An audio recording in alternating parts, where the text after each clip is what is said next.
were all Beaver fans, but then when I was 5 years old, I looked around and thought, why is everybody Beaver fans in the family? And so I decided I was going to change one day and be a Duck.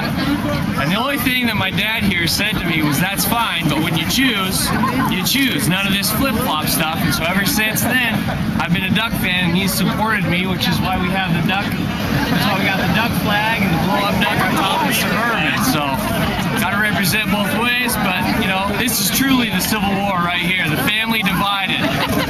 Father versus son, father versus mother, but in the end of the day, we're all just looking to have a good time. So, that's the way we do it. That's great. I lost a son, but I didn't lose